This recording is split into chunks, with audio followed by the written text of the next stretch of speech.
មកសធ្វើកាន់សេកម្មមកផលច្បារដំណាំធ្វើរាល់ឆ្នាំដំណាំឆ្នាំជួងគេក្រៅពីព្រឹងត្រូវតែរលឹងមិនត្រូវលំលងមាត់រងងាវាំងយើងក្រៅពីយំក៏លំវើវិញក្រោមចាន់ភ្លឺថ្លាលោកប្អូនតើដំណាំថ្នាំជក់យើងឆ្នាំនេះយ៉ាងម៉េចដែរមើលទៅដំណាំដាំដុះដូចតរាល់ឆ្នាំចឹងលបងឆ្នាំនេះកូនស្រីខ្ញុំចូលរៀនវិទ្យាល័យហើយគេថាចង់រៀនឲ្យចប់មហាវិទ្យាល័យមិនដឹងថាអាចមានលុយពីដំណាំថ្នាំជក់នេះទុកឲ្យកូនរៀនមហាវិទ្យាល័យបានឬអត់ទេលោកបងអើយដឹងតែអត់ហើយព្រោះថាដំណាំនេះយើងដាំច្រើនឆ្នាំមកហើយមិនដែលសល់ប្រាក់អីទេមែនហ្នឹងយើងប្រឹងដាំណាស់ប៉ុន្តែវាដូចជាមិនរីកចម្រើនសោះគិតទៅដំណាំថ្នាំជក់នេះពិបាកដាំដុះណាស់ប្រើកម្លាំងពលកម្មក៏ច្រើនប្រើជីក៏ច្រើនថ្នាំសម្លាប់សត្វល្អិតក៏ច្រើនទៀតហើយទៅប្រើរយៈពេលយូរទម្រាំតែបានផលអញ្ចឹងយើងមិនមានដីតែដាំដំណាំផ្សេងទៀតបានទេមែនហើយព្រោះថាតម្លៃក៏ក្រុមហ៊ុនកំណត់ដំណាំនេះបើលក់មិនចេញគឺចប់ហើយ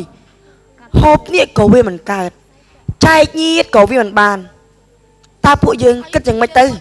ត្រូវហើយលបងយើងក៏ឧស្សាហ៍ឈឺក្បាលវិលមុខក៏ក្អួតចង្អោដោយសារតែសិលឹកថ្នាំនេះមើលដៃមើលជើងរបស់ពួកយើងប្រឡាក់ជ័រឡើងខ្មៅ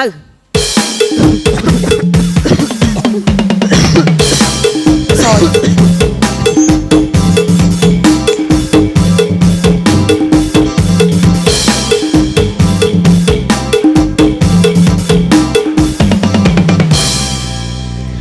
ការដាំដំណាំថ្នាំជក់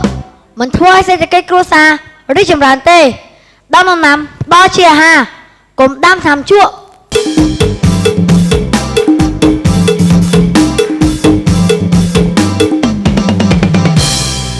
បងប្អូនទាំងអស់គ្នាស្គាល់ខ្ញុំទេ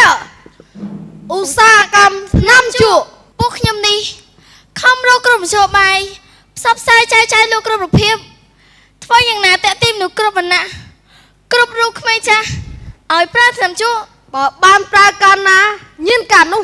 អ្នកប្រើកាន់តែច្រើនលុយយកកាន់តែច្រើនមិនអញ្ចឹងយើងធ្វើយ៉ាងណាឲ្យយុវជនយកច្រឡំថាថ្នាំជក់ល្អបន្ធូរអារម្មណ៍តែពួកខ្ញុំអត់ជក់ទេខ្លាចស្លាប់ដែរតើអើយខ្លាចស្លាប់ដែរតើខ្ញុំប្រាប់ការពិតពេញមួយជីវិតថ្នាំជក់នេះណាមិនត្រឹមបំផ្លាញទឹកលើលោកាទាំងព្រៃប្រសាបឹងទុនលេស្ទឹងបឹងទុនលេស្ទឹងបឹងទុនលេស្ទឹង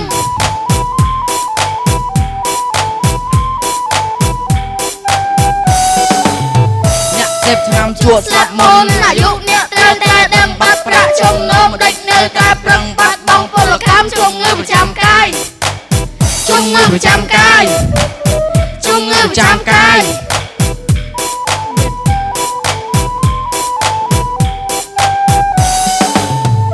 ប្រៃទឹកសាបឆ្នេរសាច់សស្អាតក៏ត្រូវគោលដែរព្រោះតែថ្នាំជក់ធ្វើឲ្យអន្តរាយបរិស្ថានទាំងឡាយរងគ្រោះទាំងអស់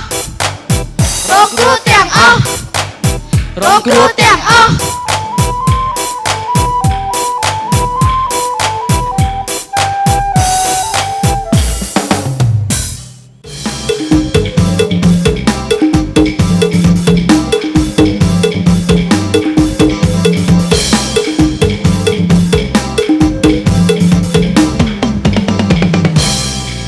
ឧស្សាហកម្មថ្នាំជក់មិនធ្វើឲ្យសេដ្ឋកិច្ចរីកចម្រើនទេ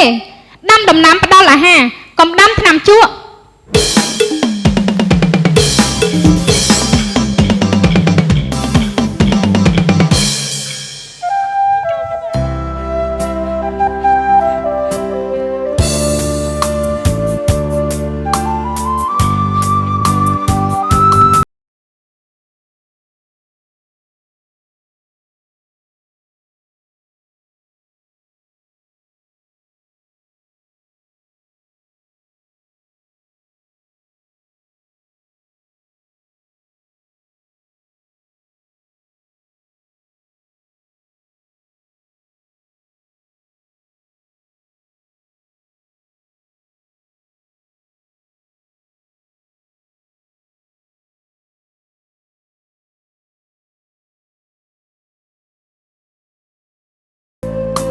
ណែសម្លាញ់សាបរៃហើយនេះ អ ជា ត់ ផលិ ទេ តផលថ្មី អត់ទេខ្ញុំមិនជក់បារីទេហើយក៏សាកល្បងដែរ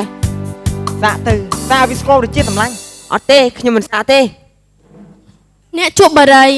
ផ្ដាំពីការសាក់នឹងឯងបន្ទាប់មកក៏ញៀនហើយជក់ច្រើនទៅហើយញៀនខ្លាំងទៅសម័យនេះហើយជក់បារីលេខសង្ហាហើយចាញ់ដល់ឧស្សាហកម្មថ្នាំជក់ទេគេបានលុយឯងវិញបានតែជំងឺមើលចោះក្អករហូត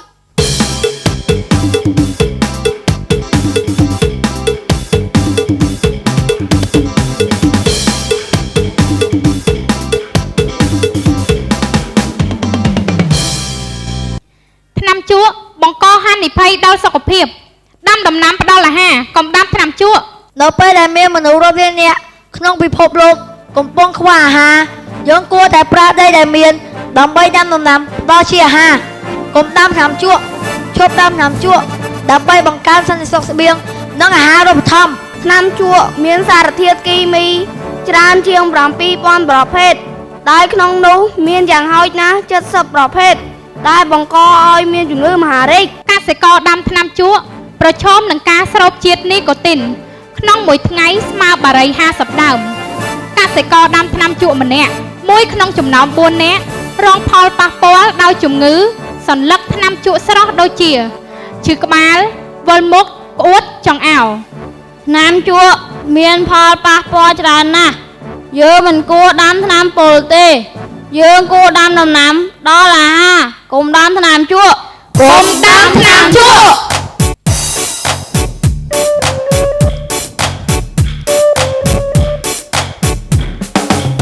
ថ្នាំជក់មានសារធាតុគីមីច្រើនជាង 7,000 ប្រភេទហើយបង្កហេតុជាង 70 មុខយើងត្រូវរងទុក្ខដោយជំងឺមហារីក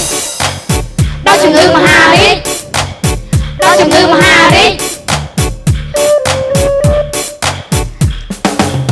អ្នកដាំថ្នាំម្នាក់ក្នុងចំណោម 4 នាក់រងប៉ះពាល់ជាក់បើតាមសង្កេតពីសន្លឹកថ្នាំបង្កជាហេតុឈឺក្បាលវិលមុខនិងក្អួតចង្អោរ